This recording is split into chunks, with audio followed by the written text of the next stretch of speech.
mainly Pierre Garçon and Ricky Jean-Francois got on Daniel Snyder's jet, the Redskins owner. Touchdown in Haiti carrying a bunch of medical supplies for people that were affected by the brutal hurricane. We talked to Garçon Sunday night, who told them, I'm headed to Haiti tomorrow. Our owner is flying me and Ricky down to pass out medical supplies.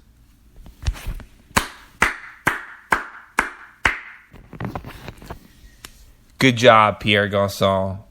You and Ricky Jean-Francois are to be commended for helping your country in a time of need, in a time of hope. You get on a plane and head down Sunday night.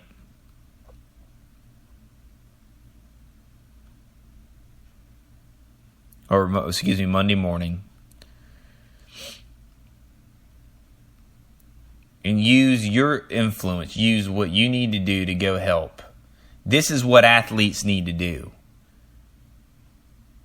Worry about the major issues like something like this.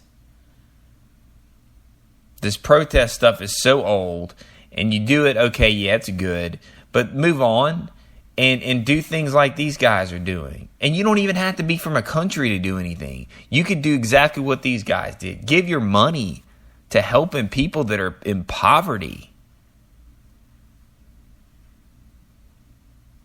So far, they're the only two. I do see here that boxer Andre Berto tells us he just arrived in the country with canned goods in tow. Looks like here that Matthew just devastated country, killing over 950 people and injuring countless others. If you've seen some of the pictures of this, guys, it's awful. And if you see any kind of donations or anything that money sent to Haiti, do it. Maybe there's some churches out there that are doing outreach groups. If your church is doing something like get involved, whatever way, loading supplies, boxing supplies, helping out in whatever way you can, if in fact you're affiliated with a church that does those type of things. If that's the case, get out there and do that. It's a good thing. The churches here will send people, missionaries down there with supplies to help these people out because they sure need it. They really do. It's sad to see, really sad to see human beings suffer in that way. It really, really is. So, but we'll move on.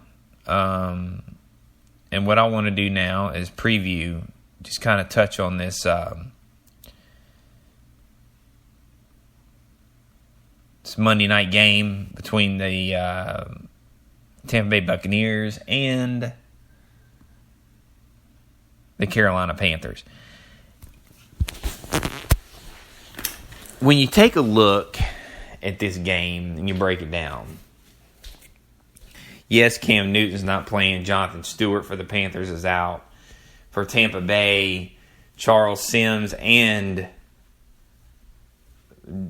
Doug Martin again's out again. But Charles Sims is on injured reserve, was placed today, going with the third string running back.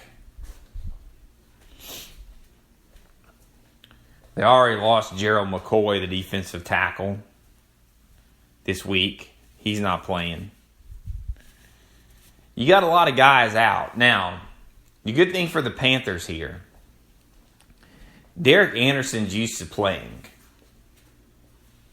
He's a pretty solid backup. He's a 12-year veteran, played at Oregon State. Senior year actually played here in Tiger Stadium in a exciting game. But he's going to be the starter tonight.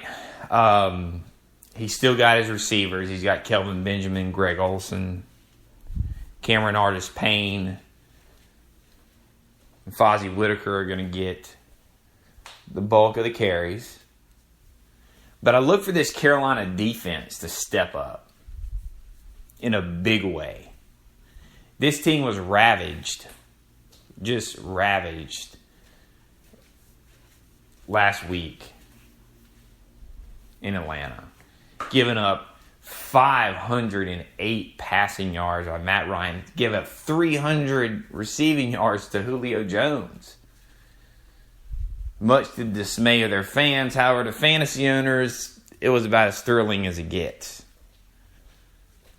I know firsthand I had Matt Ryan. Guy just went off. But anyway, Carolina's looking to rebound from that performance. Ron Rivera, this is a come-together game. A lot of people say, yeah, no Cam Newton, no shot. Nah, you're wrong. This is a typical game where teams come together. It's a must-win. And Carolina's a much better team. Better coached, better prepared. And if I'm going to have a few players out, I mean, let's be honest. Tampa Bay is going to be a lot more decimated by this because they're not deep as it is. Really, all they have is Mike Adams and Jameis Winston on offense. I think Tampa Bay is going to play well, but I think Carolina is going to really step it up on the defensive end. I think they're going to get the passing game going early with Derek Anderson and Kelvin Benjamin and Greg Olsen. I think those two guys are going to catch a lot of balls tonight. They're going to be open down the field. They're going to get behind. And look, Tampa Bay's defense is awful. Gave up 27 to Atlanta in week 1, 40 to Arizona in week 2.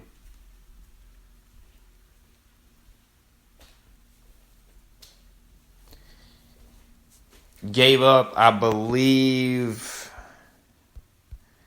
like 28 to Denver last week.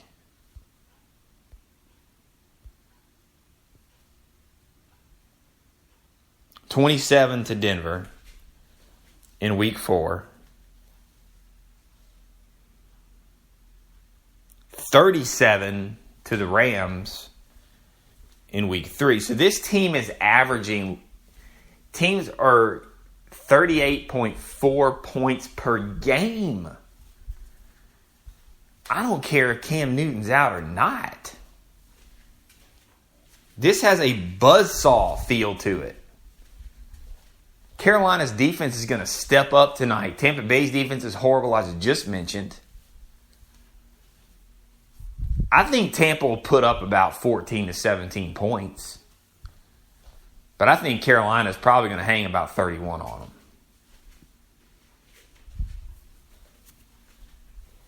The line relatively low, in my opinion, for this, 5.5 to 6.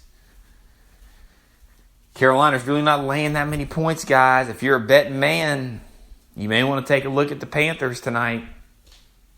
Coming off of a blowout loss, a must-win game in Charlotte, Monday night. I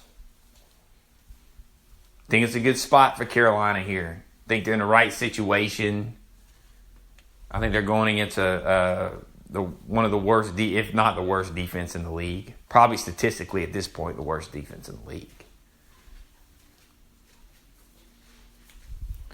So I'm going to call my fearless prediction, the fearless Jameson Daigle Show prediction, is going to be Carolina 33, Tampa Bay 17. Plenty of points being scored mostly by Carolina. I think this game will be over by mid-third. Carolina will take the foot off the pedal, cruise on in for their second win of the year. Get this thing on track for these guys. Back on track. Get Cam Newton back. And get this thing going in the right direction. But I think with Cam Newton's recent troubles with the issue at the mansion that he rented for the Super Bowl, and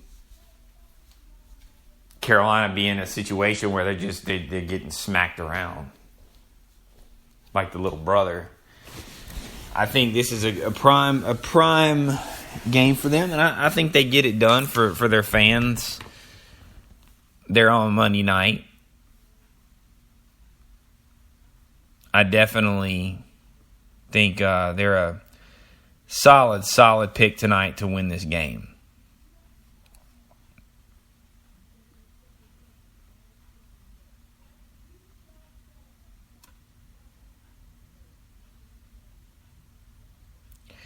And how about, I gotta mention this. Man, if I'll break down a few NFL games today, but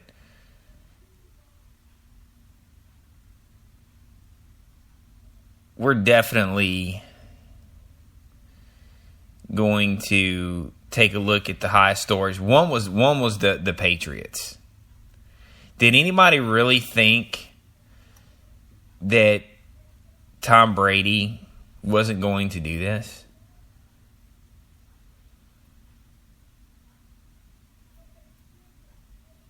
I mean, this guy finished with 406 yards. I believe was 26 for 36. And 3 touchdowns.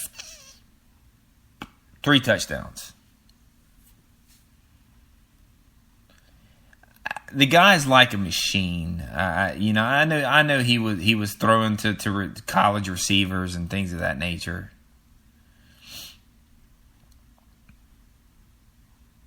And coming off a shutout last week, you guys had to know that this is going to be a blowout. I told a buddy of mine on Saturday night that this would be a prime spot to take New England if you're a betting man. -10 on the road against an now 0-5 Cleveland Browns team. Straight, that was just cash. Having Gronk and Martellus Bennett, those two combining for 176 yards and 3 touchdowns. Martellus Bennett blew it up. You also had Chris Hogan, who's the outside receiver, 114 yards. And what's amazing is this is the first time Brady's actually played with Martellus and Chris Hogan. People wonder about rust.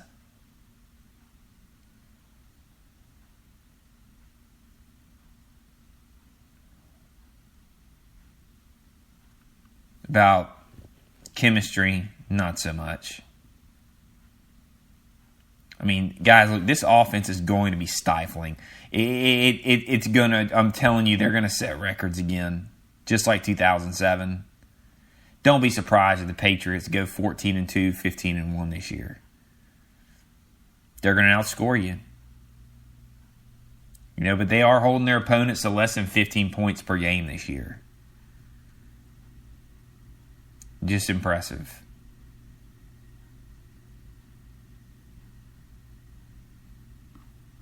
Patriots defense is wonderful. Bill Belichick obviously is the best coach of all time, in my opinion.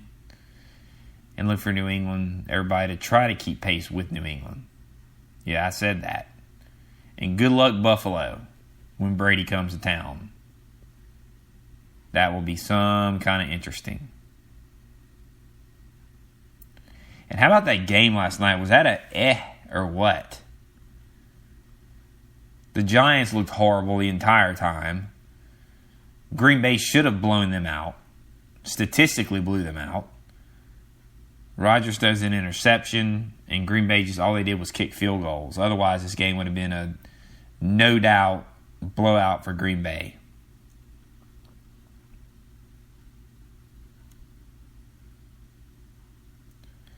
Denver going down to the Atlanta Falcons. Broncos are still a very good team. I thought possibly they could go undefeated, but I was wrong as Atlanta revealed the formula for beating the Broncos. Quick passes, running the football, put a lot of pressure